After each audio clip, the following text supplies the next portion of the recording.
Hey guys, and welcome to the Working Money Channel. Alright, so here's a tweet from a couple months ago now, May 31st, 2022.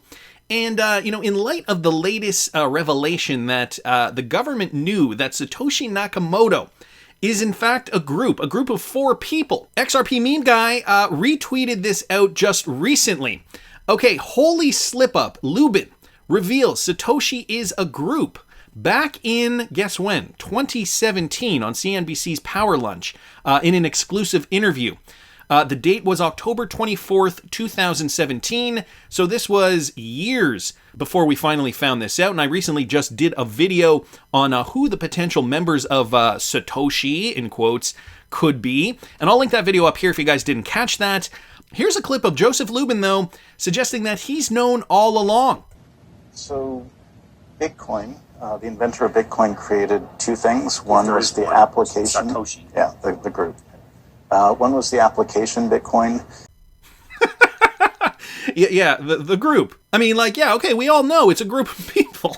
It's kind of like common knowledge is making it sound as if. Anyway, I thought that was relevant, and I thought I'd bring that up to you, considering Joe Lubin, co-founder of Ethereum, mentioned this all the way back as the bull run was kind of ending back in late 2017. So makes you wonder how many people actually do know who Satoshi Nakamoto is. And now that the government's kind of let it out of the bag, I think it's becoming very apparent that Bitcoin was created as an experiment. We've always had these inclinations, and that it wasn't actually a group of anarchistic cryptographers who wanted to kind of subvert the system down with the man, right? Power to the people. It could have been a government experiment after the mortgage crisis back in 2008, 2009. So I think more and more we're finding out where it's becoming revealed who Satoshi really is. And even Dan Pena, I remember back a few years ago, was saying it in a speech. He said he knew who the founder of Bitcoin was, and that if we found out, it would blow our minds. I don't have that clip up, but that's a great clip if you can find it. Jack Posabek here on Twitter posted this. Now, Sri Lanka has been in the news as of late. There has been an uprising because the people are not happy with the way their prime minister is handling things in the country. And the World Economic Forum posted this article back in August of 2018. Sri Lanka PM says, "This is how I will make my country rich by the year 2020. Posted again by the World Economic Forum. And sure enough, that article has been deleted. LOL, he says they deleted it. This is relevant, I think, because of where the world is going and looking at the broader picture. Economic collapse, Sri Lanka crisis. Police said that they are also imposing an indefinite curfew across the western province, which includes the capital Colombo, to contain growing protests. So people are lashing out. They're protesting. Sri Lanka declared a state of emergency Wednesday as thousands of people mobbed the prime minister's office after the country's president flew to the Maldives, following months of widespread protests against an economic crisis. So people are going hungry. There's an economic crisis. This is manifesting in these developing nations first. But guys, this is not to say that we're not going to see more of this in Europe, in North America, possibly even Canada. We already had the truckers go to Ottawa this past winter. So, this is all part and parcel to what is happening in the world, a great reset, a great economic restructuring. And they are positioning it as, okay, look, this is because of the beer flu. We had to print money to keep you guys safe and clothed and sheltered and full. But now some of the negative effects are appearing, and people, like in this example, people in Sri Lanka are protesting. So the president had promised on the weekend that he would resign and clear the way for a peaceful transition of power after fleeing his office, his official residence in Colombo, just before tens of thousands of protesters overran it. So we are seeing this, guys. It is trending even there on Twitter. Whoops, it just changed over here, but over here it said people in Sri Lanka are protesting. Again, part of a great reset agenda, and the World Economic Forum has now deleted this article that they did have on their webpage. So I think this is just a small snapshot of where we are actually going. Actually, this is like, you know that meme, how it started versus how it's going. I think the World Economic Forum and the powers that be, they had this idea that they could just great reset the hell out of us and we would just kind of bend over and take it. Well, guys, it's not looking that way, and in this particular case, Sri Lanka is just one example where they're fighting back. And like I said, I don't think this is the end. We are going to see more of this.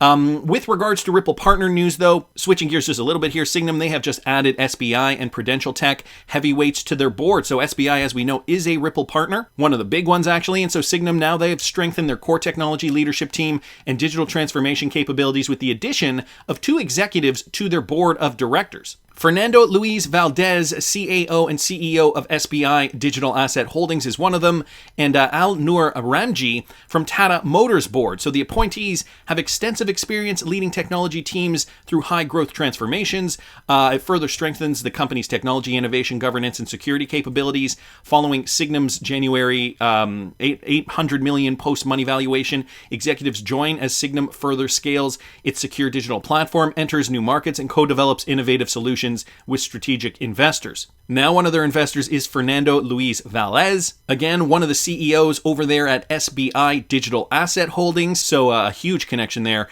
with Ripple. Of course, SBI, one of the largest stakeholders in Ripple, the company. So interesting to see that connection. T-Hole Bedik XRP also brought this to our attention. Thunes partners with Ati Jari Wafa Bank to expand bank payouts across Morocco. So these are actually 2 Ripple partners. Thunes is a Ripple partner, and the Ati Jari Wafa Bank in the Middle East is also a Ripple partner. And the partnership between the two enables any of the nearly 30 million bank account owners in Morocco to receive inbound payments directly to their accounts. Moreover, Thunes' customers will have the ability to send real-time payments to bank accounts in Morocco.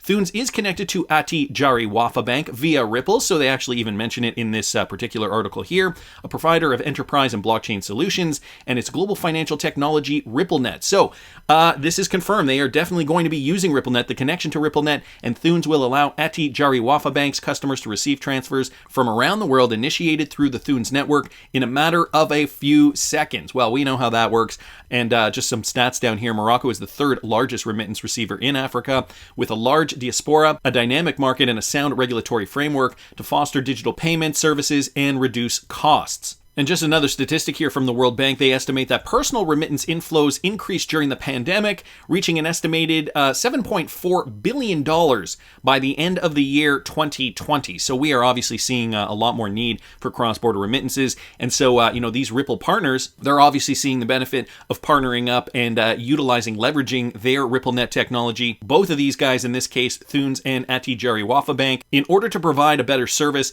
for these mostly what I'm assuming unbanked customers, or a lot of them at least a higher percentage than we'd see in Europe, for example, or in North America. So more synergy, great news there. Wanted to thank T-Hole Bedik XRP just for posting that. I also saw this, guys, coming straight from Ripple's official Twitter account. We're excited to partner with Dugati and NTF Pro to launch Web3 initiatives and bring Dugati NFTs to life using the XRP ledger. So Dugati, they've announced its entry into Web 3.0 in partnership with NFT Pro, the #1 corporate white label NFT solution for global brands. Upcoming Dugati projects will be deployed using Ripple, the leading blockchain partner, providing technical support on the ultra-fast, low-cost, and carbon-neutral XRP Ledger blockchain. With this partnership, the Bologna-based motorcycle manufacturer confirms the importance of the digital world for the experiences it offers to its fans.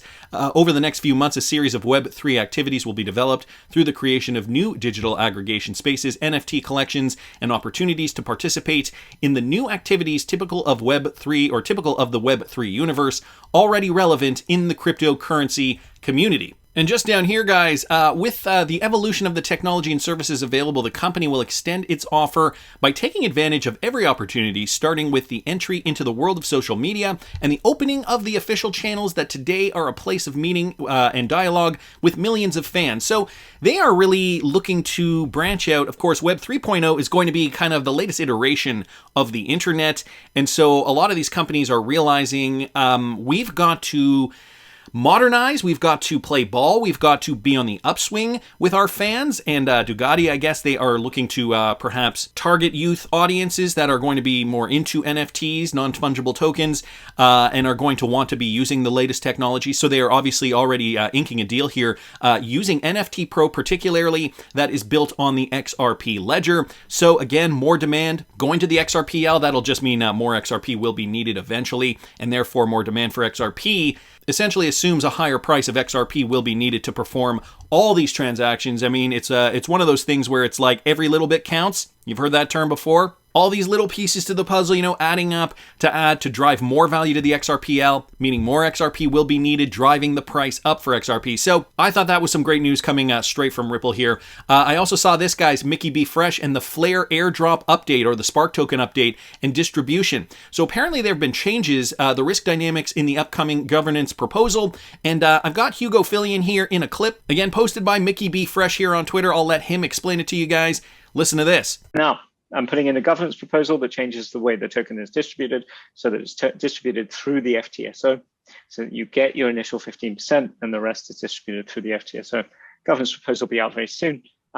One of the core ideas behind that proposal is it means that we don't have to distribute over 3 years directly to exchanges, because obviously every additional month is another month that an exchange can go bankrupt. And so we hope that most of the exchanges will still be around by the time we do the initial distribution. And then once you get those tokens, that you're then safe. You get the tokens from the exchange, you're safe. You can then delegate them on the FTSO to receive the rest of the distribution. Nice. Delegate them on the FTSO to receive the rest of the distribution.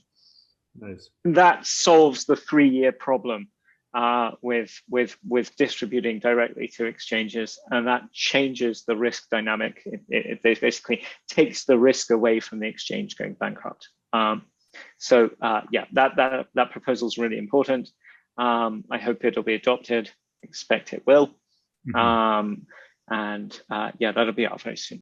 So the latest from the Flare networks, as you guys have heard here, it's looking like Hugo Fillion wants to protect our Spark tokens for the Flare airdrop. The initial proposal was to drop them to exchanges, but in the wake of this crypto downturn, as you've heard him say, many of these exchanges are going bankrupt, so he does not want to risk more strife for the Flare airdrop and for XRP hodlers who are anticipating the airdrop of their Spark tokens. So he's saying all exchanges are at risk initial 15% airdrop, 85% will be distributed over 36 months directly on the Flare networks via the FTSO. So that is the latest update there. Mickey B. Fresh posting in a few clips just some other things that Hugo Fillion has mentioned. So pretty good tweet thread here if you guys are interested in the latest news on the Flare networks and the airdrop for our Spark tokens. Anyway, I'll link this in the description of the video if you guys are interested. Wanted to keep moving. Fojack here posting this, guys. The latest tweet from Mr. Poole. Now, a lot of his tweets have gotten us scratching our heads in terms of analyzing them, reading into them, seeing what they could possibly mean. Here's another one. A symbol. Looks like an Egyptian pharaoh's head draped over what looks to be like a divided globe in some sort of logo with a star above his head. And guys, this was posted just today, actually, July 13th, early this morning, 12:38 a.m. And a few people in the XRP community already looking into this, like Fojack, for example. So he found out that this looks like the logo for something called Space Operations Command, Space Delta 18, National Space Intelligence Center in the United States, Northstar GPS satellite network space. So this, Space Delta 18, is a United States Space Force unit that serves as the National Space Intelligence Center. It is headquartered at Wright-Patterson Air Force Base in Ohio and was activated on June the 24th, 2022. Why is this relevant? Well, we're going to get into that. On the McAfee account, I'm guessing that means John McAfee, although he did pass away before July 8th. So I'm guessing somebody is still running his account. I think maybe his wife. I know his wife is running his Twitter account or had been posting from his Twitter account soon after he passed away. Anyway, apparently this was also posted on the McAfee account on July the 8th. Fojack continuing with this older Mr. Poole tweet. From June of 2020, again, has a space, outer space, NASA type theme to it. Space Force, U.S. Space Force. So connecting the dots here, what does the U.S. Space Force have to do with all this? Is this a bigger plan? Are they involved? So all things that make you wonder. Some other interesting pieces down here, like an article just regarding the Delta 18 activation in National Space Intelligence Center from Golden Key here on Twitter. I will link this in the description for those of you guys interested to read into this further. The other thing, though, that I wanted to mention here in this was from Enigma Ridworld, EI, at Stellar17 Aria, wouldn't be, according to Mr. Loop, Del 18. Instead of Sirius the North Star, the general concept, not the star that occupies /ed that place. What does that mean? Okay, well, here we have the logo. And so what could this logo mean? What he's posting down here on top of Space Delta 18, the National Space Intelligence Center, the North Star emblem, 8 points symbolize points of a compass. So this star right above that pharaoh's head is apparently the North Star, displays how intelligence professionals will analyze and assess to guide acquisitions, policymakers, and war fighters. So is this a guiding principle? Is this a guiding star? Something that we should be looking into with regards to, does it have to do with a restructuring of the financial system? Is it Great Reset related in general? Well, let's continue, guys. Right over here, the North Star always points to the north, just like a landmark or sky marker that helps it in determining direction. When facing the North Star, the east would be on your right, the west would be on your left, and the south would be to your back. At present, Polaris is regarded as our North Star and sometimes goes by the name of Stella Polaris, Lodestar, or Pole Star. Well, where have we heard the term Lodestar before, guys? Of course, Bearableguy's infamous riddles. And take a look at that. The North Star, perhaps. Brad Garlinghouse in the ship going to what we thought was the moon. And as you guys can see from this old Bearableguy riddle from last Christmas, you can see the moon in the top right-hand corner.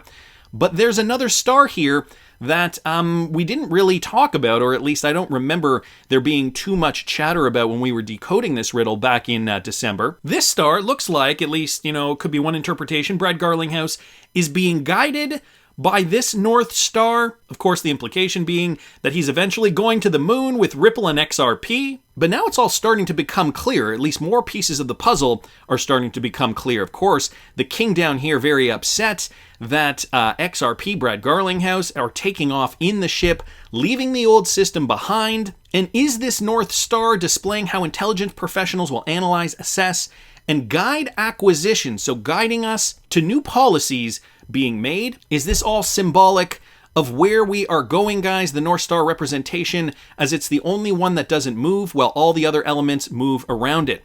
So are we being guided to a new financial system? And is Mr. Poole taking cues from the Bearableguy riddle to perhaps suggest and even elaborate on the fact that Ripple and XRP, they are now past all the hard stuff, even though we are still seeing the lawsuit being this contentious fact that XRP hodlers have to deal with? We're past that realistically, and we are actually now being guided past all the BS into a new financial system guided by the North Star. An absolute compass, some may say, that will eventually lead us into the future of finance, where XRP utility will be prevalent. That's just my opinion, but I want to hear what you guys think. Please subscribe to the channel if you haven't already. Like the video if you like the content I'm providing. I always love hearing your comments. See you in the next one, guys.